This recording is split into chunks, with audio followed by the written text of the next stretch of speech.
पांडु या सोमवंश, पांडु या सोमवंश। तो 5वीं शताब्दी में और 6वीं से 8वीं शताब्दी में यहां पे एक हम देखेंगे पांडु वंश जो मैकल श्रेणी में शासन करेगा, और एक देखेंगे पांडु वंश जो कहां शासन करेगा, सिरपुर में। बाद में सिरपुर का ही पांडु वंश आपका सोमवंशी कहलाएगा। ओके, चलिए देखते हैं। ये मान लीजिए आपका छत्तीसगढ़ और ये मैकल श्रेणी। क्या है ये? मैकल श्रेणी। मैकल श्रेणी के पास में, मैकल श्रेणी में ये आपका अमरकंटक है। क्या है? अमरकंटक। और ये सिरपुर। क्या? सिरपुर। तो 5वीं शताब्दी में, 5th सेंचुरी में, ये मैकल के अमरकंटक के आसपास के क्षेत्र में पांडु वंश का शासन था। किसका शासन था? पांडु वंश का। कहां पे? तो अमरकंटक में। अमरकंटक। क्लियर है? अब ये पांडु वंश का शासन कहां पे? तो मैकल श्रेणी में जो अमरकंटक है इसके आसपास के क्षेत्र में शासन कर रहे हैं। कब आपका? तो 5th सेंचुरी में। बाद में यही पांडु शिफ्ट होंगे कहां की ओर? तो सिरपुर की ओर। कहां की ओर? सिरपुर की ओर। ओके, और ये सिरपुर में शासन करेंगे और कहलाएंगे क्या? सिरपुर के पांडु वंश। क्या कहलाएंगे? सिरपुर के पांडु वंश। ओके, तो 6वीं से 8वीं शताब्दी, 6वीं से 8वीं शताब्दी ये शासन होगा इनका कहां पे? सिरपुर में। कहां पे? सिरपुर में। और ये कहलाएंगे क्या आपका? सिरपुर के पांडु वंश। क्या कहलाएंगे? सिरपुर के पांडु वंश। अब हम लोग यदि सेपरेट सिरपुर के पांडु वंश को देखें तो यहां का जो पहला शासक होगा वो कौन होता है? इंद्रबल। पहला शासक कौन होगा? इंद्रबल। हालांकि आदि पुरुष उद्यन को बोलेंगे वो बात की बात है। शासक जो पहला होगा वो कौन होगा? इंद्रबल। वो सुदेवराज का सामंत रहता है। सरबपुरी जो शासक होगा सुदेवराज का सामंत कौन था? इंद्रबल। वो व्याघ्रराज या प्रवरराज द्वितीय की हत्या करके सिरपुर को हथियाएगा, गद्दी हासिल करेगा और यहां पे नींव रख देगा किसकी? पांडु वंश की। ऐसा हम लोग पढ़ते हैं। लेकिन इतिहासकारों का मत है कि ये जो इंद्रबल है जो सिरपुर में शासन करता है, पांडु वंश की नींव रखता है, वो पहले कभी ना भरत बल के नाम से कहीं दूसरे क्षेत्र पे, ये मैकल के आसपास के क्षेत्र में क्या कर रहा था? वो शासन कर रहा था। और जब हम मैकल के पांडु वंश पढ़ते हैं तो यहां पे तीसरे नंबर के शासक का नाम आता है क्या? आपका भरत बल। क्या आता है? भरत बल। तो इतिहासकारों का मानना है कि ये, अब टाइम पीरियड भी देख लो ना, ये कब थे? 5वीं शताब्दी में। ये कब आ रहे हैं? 6वीं से 8वीं शताब्दी में। तो मैकल के पांडु संभवतः ना मैकल के ही पांडु इधर आए ना, कहां पे? आपका सिरपुर। आया कौन? आपका इंद्रबल। ओके, और यहां पे सुदेवराज का सामंत बना। आगे जब हम पढ़ेंगे कि सुदेवराज का जो सामंत था इंद्रबल, उसके बारे में जानकारी कहां से मिली है? मलगा ताम्रपत्र। और मलगा ताम्रपत्र में इंद्रबल की पत्नी लोक प्रकाशा का उल्लेख है। और इधर जब हम भरत बल पढ़ेंगे, पांडु वंश जो कहां पे थे? मैकल के, वहां पर भी भरत बल की पत्नी का नाम क्या है? लोक प्रकाशा। तो संभवतः इंद्रबल ही कौन रहा होगा? भरत बल। ऐसा मैं नहीं कह रहा हूं, इतिहासकारों का मत है। तो संभवतः यहां के पांडु ही शिफ्ट होकर 6वीं शताब्दी के आसपास कहां है? आपका सिरपुर। और सिरपुर में पांडु वंश की नींव रखेंगे। क्लियर है? अब सिरपुर में पांडु वंश, बाद में यहां पे कोरबा के पाली में उदय होता है किसका? बाण वंश का। किसका? बाण वंश का। बाण वंश का उदय होगा। अब बाण वंशियों का उदय इधर आपका उड़ीसा में गंग वंश आएंगे। कौन आएंगे? गंग वंश। यहां का शासक रहता है महाशिवगुप्त बालार्जुन। कौन रहता है? महाशिवगुप्त बालार्जुन। तो महाशिवगुप्त बालार्जुन जब शासन करते रहता है उसी समय इधर कुछ समय पश्चात बाणवंशियों का उदय होगा। महाशिवगुप्त बालार्जुन के ऊपर इधर नलवंशी शासक विलासतुंग क्या करता है, आक्रमण करता है। इधर गंगवंशियों का उदय होते रहता है। तो जब बाणवंशी आक्रमण करेंगे कहां पे, सिरपुर में। कहां पे, सिरपुर में। तो यही सिरपुर के जो पांडुवंश है, जो महाशिवगुप्त बालार्जुन के समय से क्या कहलाएंगे, सोमवंशी। क्या कहलाएंगे, सोमवंशी। सिरपुर के पांडु से सोम कब हुए, तो महाशिवगुप्त बालार्जुन के समय में। अब जब बाणवंशियों का आक्रमण होगा तो महाशिवगुप्त बालार्जुन के समय से ये सोमवंशी कहलाने वाले सिरपुर के सोमवंशी शिफ्ट होंगे कहां की ओर, उड़ीसा की ओर। कहां की ओर, उड़ीसा की ओर। और उड़ीसा में जाएंगे कहां, आपका बलांगीर। कहां जाएंगे, बलांगीर। और बलांगीर में जाके शिफ्ट होंगे और कहलाएंगे क्या, आपका उड़ीसा के सोमवंशी। क्या कहलाएंगे, उड़ीसा के सोमवंशी। क्लियर है, ओके। तो मैकल के पांडु कहां, आपका सिरपुर। और क्या कहला है, सिरपुर के पांडु। बाद में जब बाणवंशियों का पांडु वंश का शासक कौन था, महाशिवगुप्त बालार्जुन। महाशिवगुप्त बालार्जुन के समय से ही सिरपुर के पांडु क्या कहला है, आपका सोम। बाद में जब इधर कोरबा के पाली में बाणवंशियों का उदय होगा, इनका आक्रमण होगा कहां पे, सिरपुर में। ये सिरपुर से सिरपुर के जो सोमवंशी है वो कहां शिफ्ट होंगे, उड़ीसा के बालांगीर। और वहां जाकर क्या कहलाएंगे, आपका उड़ीसा के सोमवंश। अब बाद में जब इधर उड़ीसा के सोमवंश है, इधर गंगवंशियों का प्रभाव बढ़ते जाएगा, तो यही उड़ीसा के जो सोमवंशी हैं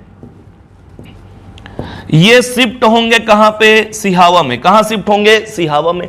और बाद में सिहावा से शिफ्ट होंगे कहां पे, आपका कांकेर में। कहां पे, कांकेर में। और कहलाएंगे क्या, आपका कांकेर के सोमवंशी। क्लियर है, ओके। तो आज के वीडियो में हम लोग देखेंगे क्या, सिरपुर के पांडुवंश। किसको देखेंगे, सिरपुर के पांडुवंश को। चलिए,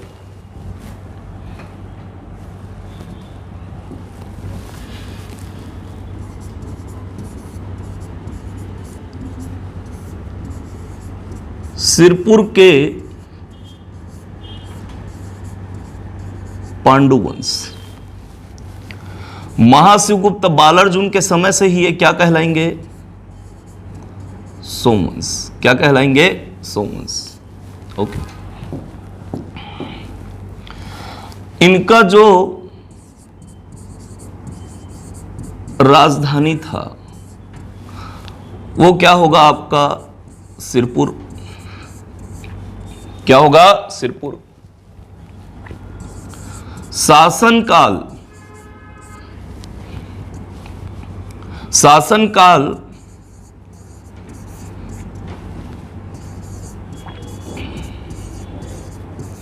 छठवीं से 8वीं शताब्दी। शासनकाल 6वीं से 8वीं शताब्दी। इनका जो धर्म था वो था क्या, आपका वैष्णव। कौन सा धर्म, वैष्णव धर्म। हालांकि जब महाशिवगुप्त बालार्जुन शासन करेगा तो वो अपने पूर्वजों के विपरीत वैष्णव धर्म के बदले सोम धर्म को, शैव धर्म के सोम संप्रदाय का अनुयायी बनेगा। और उसी के समय से ये जो पांडु है वो क्या कहलाएंगे, आपका सोमवंशी। क्या कहलाएंगे, सोमवंशी। इनकी जो उपाधि थी, उपाधि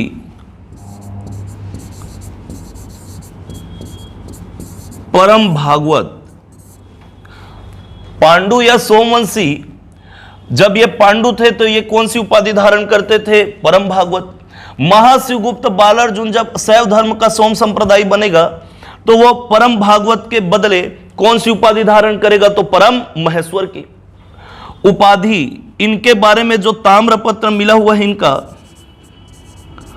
तो इनके ताम्रपत्र की जो लिपि है, ताम्रपत्र की लिपि पेटिका लिपि, पेटिका लिपि। और जो शिलालेख मिले हुए हैं, शिलालेख, तो शिलालेख की जो लिपि है वो है आपका किलाक्षर लिपि। कौन सी लिपि, किलाक्षर लिपि। और इनके ताम्रपत्र और शिलालेख की जो भाषा है, भाषा संस्कृत। भाषा कौन सी है? संस्कृत। तो राजधानी सिरपुर शासन का काल 6वीं से 8वीं शताब्दी।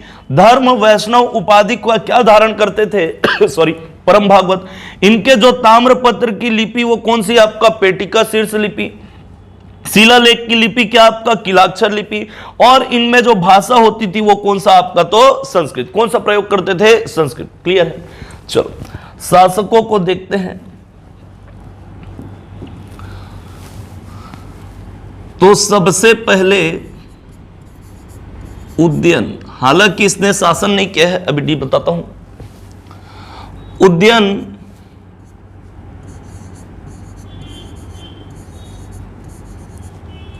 इंद्रबल।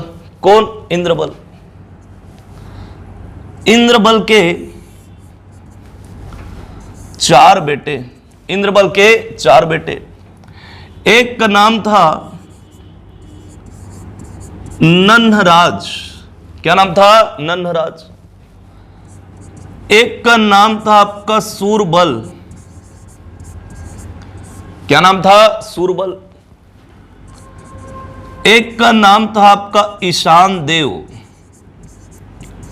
कौन? ईशान देव।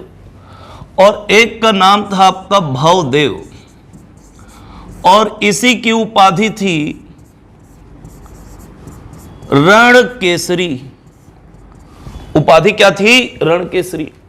तो इंद्रबल के 4 बेटे नन्हराज, सूरबल, ईशान देव और भवदेव। भवदेव की ही उपाधि क्या थी? आपका रण केसरी। नन्हराज के बेटों में एक तीवर देव, एक चंद्रगुप्त। ओके, वो चंद्रगुप्त विक्रमादित्य या चंद्रगुप्त मौर्य मत समझ लेना, ये अलग है। तीवर देव का बेटा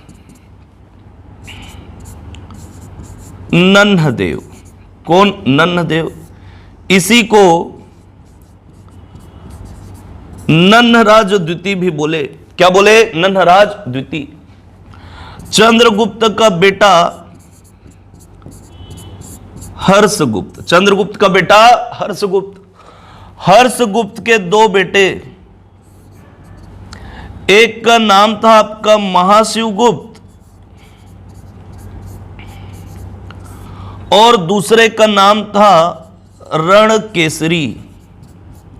रणकेसरी। रणकेसरी नाम था किसका? हर्षगुप्त के बेटे का। जबकि इधर भवदेव की उपाधि क्या थी? रणकेसरी। महाशिवगुप्त के बेटे का नाम था शिवनंदी। शिवनंदी। कौन? शिवनंदी। क्लियर है? चलिए, तो सबसे पहले आते हैं उदयन के पास। कौन? उदयन। तो इंद्रबल का पिता था ना कौन? उदयन। इंद्रबल सामंत था किसका? सुदेवराज का। सरबपुरी वंश का जो शासक था सुदेवराज, उसका सामंत कौन था? इंद्रबल। सुदेवराज के मरने के बाद इंद्रबल ने प्रवरराज द्वितीय या व्याघ्रराज की हत्या करके सत्ता को क्या करेगा? अपने हाथ में लेगा। जब यह सिरपुर में पांडु वंश की नींव रखता है ना, तो इसका पिता उदयन जिंदा था, तो अपने पिता के नाम पे यह सिरपुर में पांडु वंश की नींव रखता है। और आगे चल के जब भवदेव होगा तो भवदेव के बारे में जानकारी मिलता है किससे? भांदक शिलालेख से। किससे? भांदक शिलालेख से। और भांदक शिलालेख में भवदेव कहता है कि सिरपुर के जो पांडु वंश थे उसका जो आदि पुरुष है ना, वो कौन था? उदयन। कौन था? उदयन। ये उदयन शासन नहीं किया है छत्तीसगढ़ में आके, ये यूपी का था। कहां का? यूपी का। ओके, इसके बारे में जानकारी ना कालिंजर, यूपी में आता है ना, कालिंजर शिलालेख से मिलती है। किससे?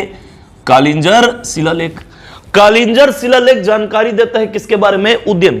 कहां का था? यूपी का। इंद्रबल जब यहां पे पांडु वंश की नींव रखता है तो अपने पिता के नाम पर यहां पर इस वंश की स्थापना करेगा। और इस वंश का आदि पुरुष किसको बताया गया है? उदयन को। किससे पता चलता है? तो भांदक शिलालेख से। भांदक शिलालेख किसका है? तो भावदेव का। क्लियर है? चलिए, इंद्रबल सिरपुर के पांडु वंश का पहला शासक है ना। सिरपुर के सॉरी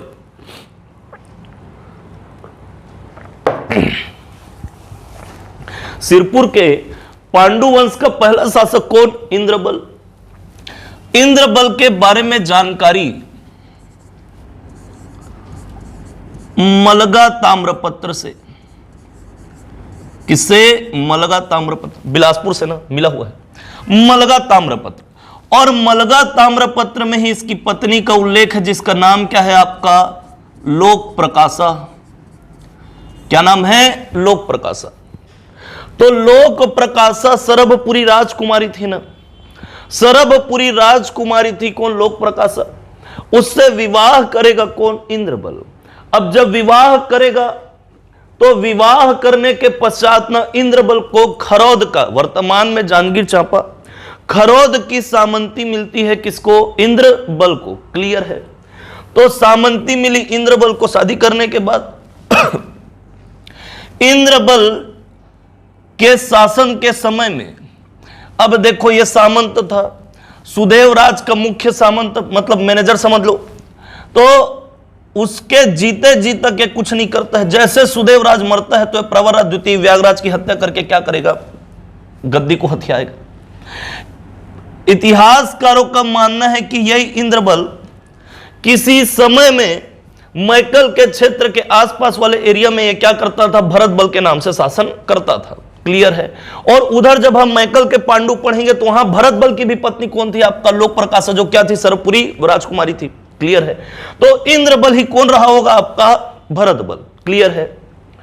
अब इंद्रबल के 4 बेटे, एक नन्हराज, एक सूरबल, एक आपका ईशान देव और एक भवदेव। भवदेव की उपाधि कौन सी? रणकेसरी। तो इंद्रबल के बाद में शासक कौन बनेगा? नन्हराज। शासक कौन बनेगा? नन्हराज। इंद्रबल के बाद में शासक कौन? नन्हराज। नन्हराज जब शासन करता है, और नन्हराज के बारे में देखो जानकारी आरंग शिलालेख से। किससे? आरंग के शिलालेख से। नन्हराज के बारे में जानकारी कहां से मिलती है? तो आरंग के शिलालेख से। आरंग के शिलालेख में नन्हराज के लिए नृप शब्द का प्रयोग किया गया है। किसका? नृप शब्द का। नृप शब्द का अर्थ होता है राजा। क्या होता है? राजा।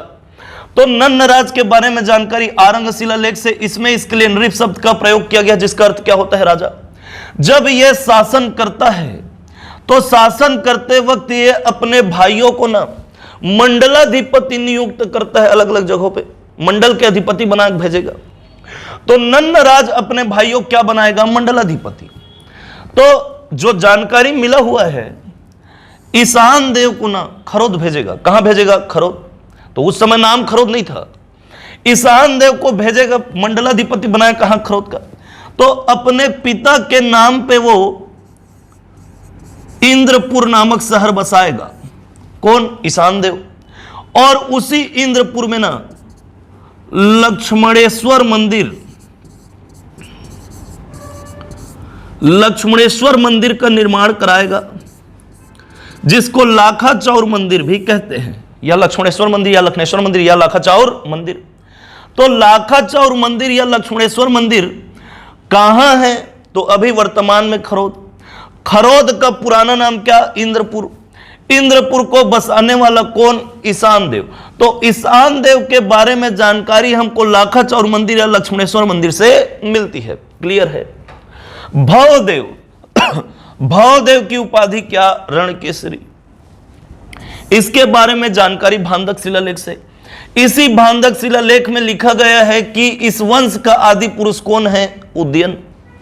भवदेव के भांदक शिलालेख से ही जानकारी मिलती है कि यह सामंत था। कहां का? चांदा का। कहां का? चांदा। चांदा महाराष्ट्र। ओके। चांदा का सामंत बना भेजा था नन्हराज, इसको ऐसा बोलते हैं। चांदा में ये जो बौद्ध मठ है, क्या है? बौद्ध मठ। बौद्ध मठ का ये क्या कराता है? जीर्णोद्धार। क्या कराएगा? जीर्णोद्धार। क्लियर? ओके। तो भांदक शिलालेख से ही हमको जानकारी मिलती है कि भवदेव क्या था? चांदा का सामंत था।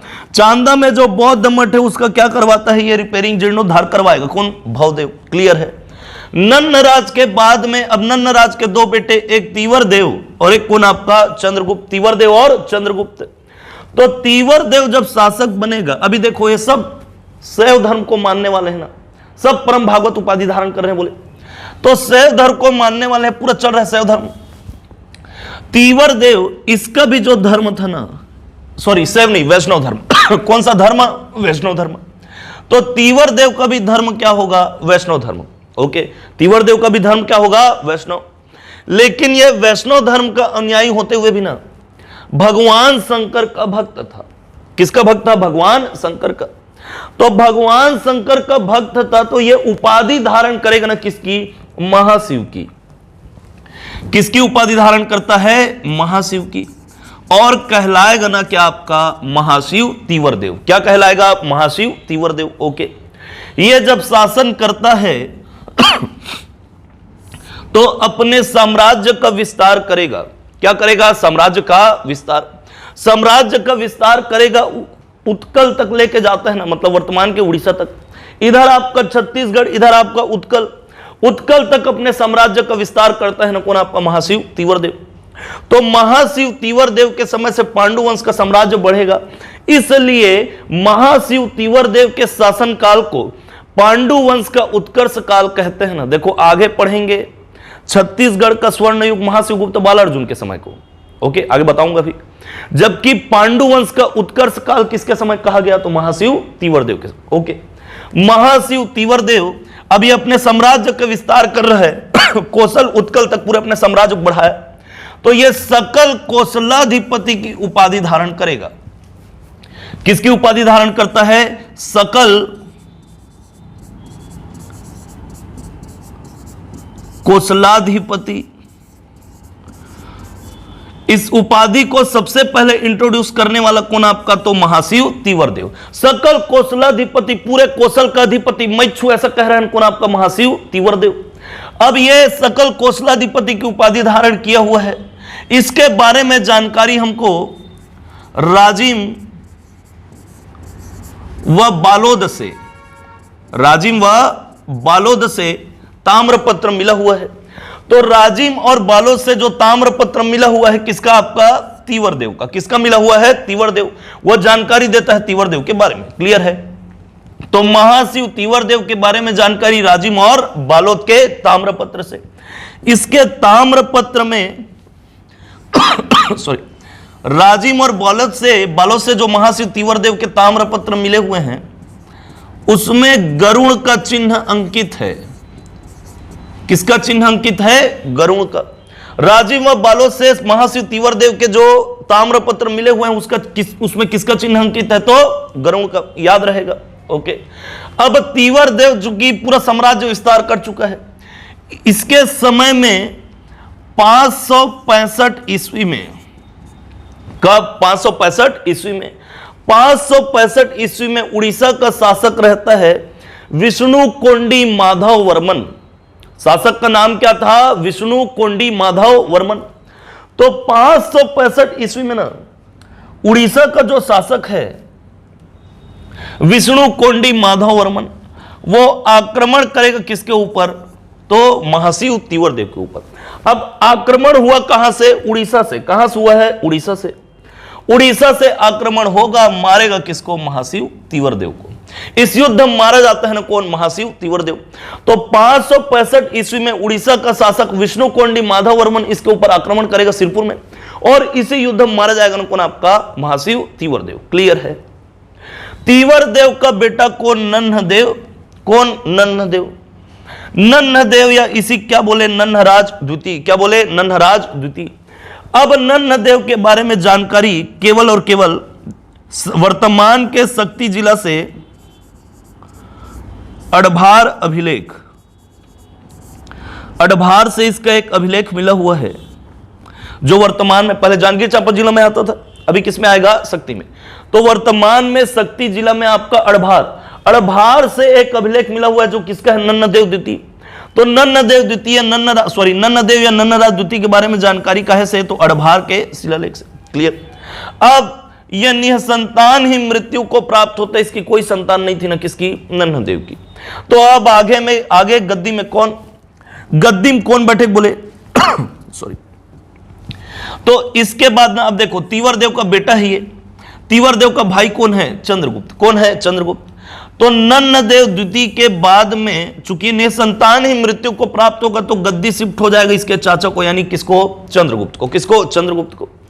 तो अब नन्नदेव या नन्नराज द्वितीय के बाद में राजा कौन बनेगा, चंद्रगुप्त। कौन बनेगा, चंद्रगुप्त। अब चंद्रगुप्त राजा बना, इसके बारे में जानकारी सिरपुर शिलालेख से।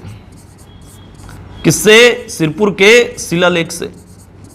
सिरपुर शिलालेख। तो सिरपुर में जो आपका लक्ष्मण मंदिर है वहां पे आपका शिलालेख है। तो सिरपुर के शिलालेख में चंद्रगुप्त का भी उल्लेख मिलता है। क्लियर है। चंद्रगुप्त का बेटा कौन है, हर्षगुप्त। कौन है, हर्षगुप्त। तो हर्षगुप्त जब शासन करता है तो मगध के मौखरी वंश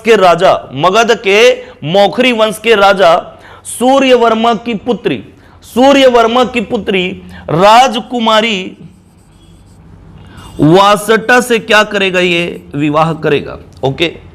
तो हर्षगुप्त की पत्नी कौन, रानी वासटा, जो सूर्यवर्मा की पुत्री थी। सूर्यवर्मा मगध के मौखरी वंश का क्या था, राजा था। ओके। हर्षगुप्त ये दो उपाधि धारण करता है, एक प्राक परमेश्वर। किसकी उपाधि धारण करेगा, प्राक परमेश्वर। और त्रिकलिंगाधिपति। आगे चल के जो उड़ीसा के सोमवंशी होंगे वो भी कौन सी उपाधि धारण करेंगे, त्रिकलिंगाधिपति। लेकिन पहले इस उपाधि को धारण करने वाला कौन आपका, तो हर्षगुप्त। कौन, हर्षगुप्त। हर्षगुप्त की पत्नी का नाम क्या, रानी वासटा। उपाधि कौन कौन सा धारण किया, ये तो प्राक परमेश्वर आपका त्रिकलिंगाधिपति। ओके। हर्षगुप्त की और ये आपका वासटा, रानी वासटा, इनसे पुत्र हुए ना कौन आपका, महाशिवगुप्त और आपका रणकेसरी। दो पुत्र थे। हर्षगुप्त की मृत्यु होगी तो हर्षगुप्त की जब मृत्यु होगी तो वो रानी वासटा अपने पति के याद में, अपने पति के स्मृति में ना सिरपुर में भगवान विष्णु के मंदिर का नींव रखेगी। ओके। जिसको आगे चल के ना, अब वो मंदिर का नींव रखी है, कुछ समय बाद इसकी भी मृत्यु हो जाएगी। सॉरी, रानी वासटा की क्या होगी, मृत्यु। वो मंदिर का जो भगवान विष्णु का मंदिर है सिरपुर में, उसका नींव रखने वाली कौन, वासटा। अब कुछ समय बाद इसकी भी मृत्यु हो जाएगी तो उस मंदिर का निर्माण कार्य ना पूर्ण कराए कौन, महाशिवगुप्त बालार्जुन। कौन, महाशिवगुप्त बालार्जुन। तो सिरपुर में जो लक्ष्मण मंदिर है, लाल ईंटों से जो लक्ष्मण मंदिर निर्मित है, भगवान विष्णु का मंदिर है, उसको बनवाने वाला कौन, महाशिवगुप्त बालार्जुन। लेकिन उस मंदिर की नींव रखने वाली कौन है, तो रानी वासटा। क्लियर है। और निर्माण कार्य पूर्ण नहीं हुआ रहता तो उस समय इसकी क्या हो जा रहती है, मृत्यु। मंदिर के निर्माण कार्य को पूर्ण कराने वाला कौन, आपका महाशिवगुप्त बालार्जुन। क्लियर है। ओके। तो महाशिवगुप्त बालार्जुन अब क्या बनेगा, राजा बनेगा। तो महाशिवगुप्त बालार्जुन। क्लियर है। इसका शासनकाल 595 ईस्वी से 655 ईस्वी तक था।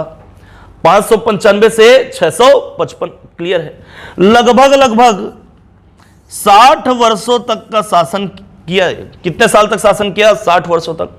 अब चूंकि कहते हैं बचपन से ये धनुर्विद्या में धनुष बाण चलाने में एकदम अर्जुन की तरह निपुण था, इसलिए इसको उपाधि दी गई ना क्या, आपका बालार्जुन की। तो पूरा नाम क्या होगा इसका, महाशिवगुप्त बालार्जुन। क्लियर है।